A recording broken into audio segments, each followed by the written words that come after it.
বেশি নয়, বাংলাদেশ থেকে 1.25 কোটি মানুষ মুসলমান যদি যায়, ভারত চোখের পলকে আমরা দখল করে নেব। চোখের পলকে ভারত দখল হয়ে যাবে। ইসলামের বিজয় পতাকা আমরা ভারতে উড়িয়ে প্রমাণ করে দেব। মুসলমান সর্বশ্রেষ্ঠ জাতি, সর্বশ্রেষ্ঠ জাতি মুসলমান।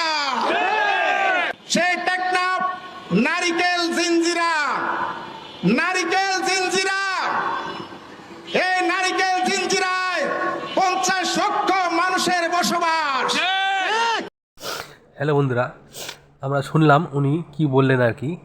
উনি বললেন যে 1 কোটি মুসলমান নিয়ে ভারত দখল করে নেবে নিমেষের মধ্যেই।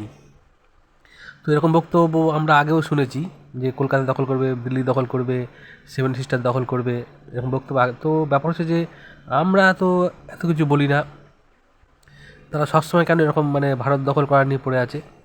তবে কি তাদের উদ্দেশ্যটাই কি ভারত দখল করা? হ্যাঁ বন্ধুরা, এটাই সত্য। তাদের উদ্দেশ্য একমাত্র ভারত দখল করা। শুধু ভারত দখল করাও নয়, পুরো বিশ্বকে দখল করা তাদের উদ্দেশ্য। এর আগে তারা আমেরিকাকেও দখল করবে বলে জানিয়েছিল।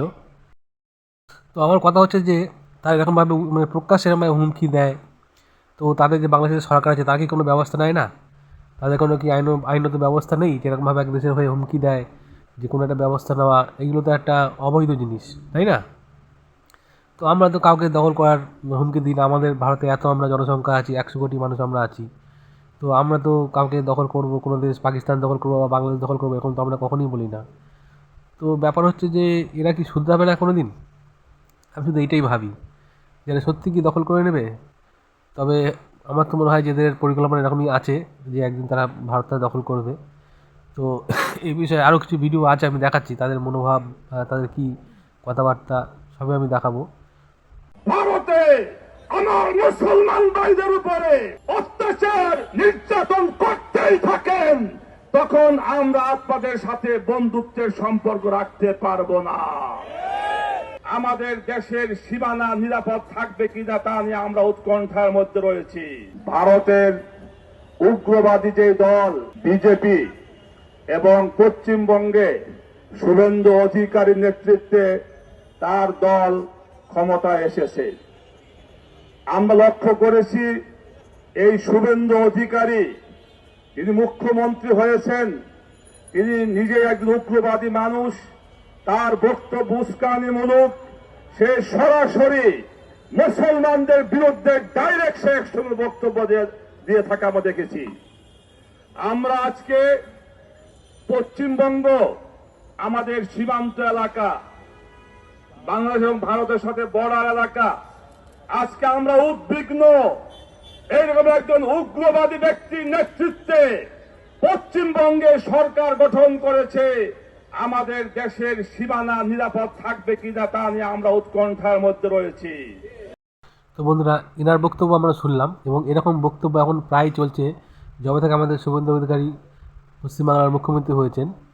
তো তারপর থেকে তারা প্রচণ্ডভাবে ক্ষিপ্ত হয়ে গেছে। তো আমি ভাবছি যদি আমাদের এখানে যদি বিজেপি না আসতো, আমাদের এই বাংলায় আর কি, তো তাহলে এরা কী করতো?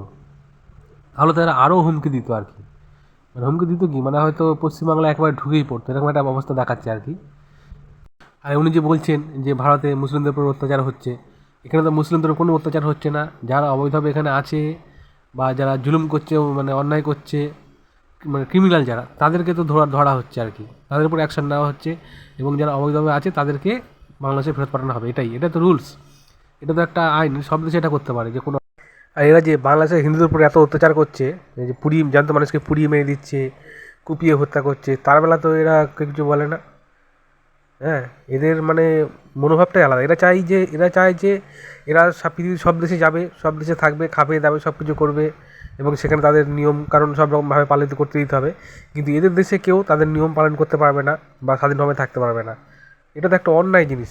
তো এটা আমাদের কি ভারত সরকার দেখে না যে তারা একের পর এক এরকমভাবে হুমকি দিয়ে যাচ্ছে, যে একটা কড়া জবাব দেওয়া দরকার? তো জানি না এবার আমাদের পশ্চিমবাংলায় বিজেপি সরকার এসছে, এবং এর কড়া জবাব দেবে কিনা।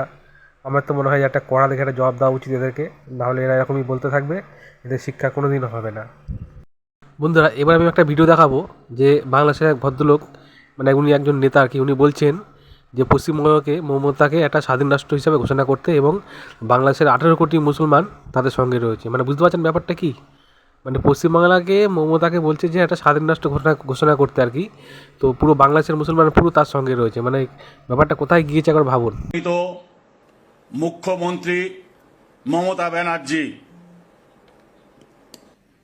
মুখ্যমন্ত্রীর পদ থেকে পদত্যাগ না করার এবং ভোট চোর সাম্প্রদায়িক বিজেপির নেতাদের কাছে ক্ষমতা হস্তান্তর না করার সাহসী সিদ্ধান্তকে আমরা অভিনন্দন জানাচ্ছি। আর একটু সাহসী ভূমিকা নিয়ে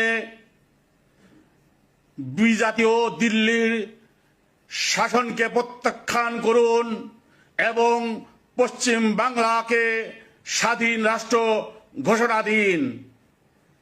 আমাদের বাংলাদেশের স্বাধীনতায় যেভাবে আপনারা সহযোগিতা করেছিলেন, সেই সহযোগিতার কথা আমরা ভুলি নাই।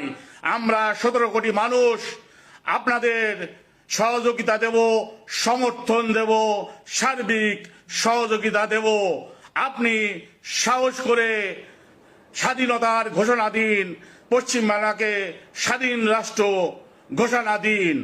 আপনার পাশে বাংলাদেশ আছে এবং থাকবে।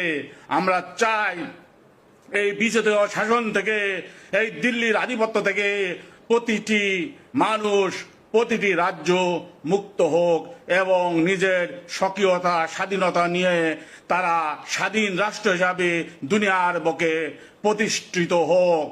স্বাধীন রাষ্ট্র হিসাবে আপনাদের আমরা স্বীকৃতি দিচ্ছি এবং আপনাদের আবারও পাশে থাকার আশ্বাস দিচ্ছি।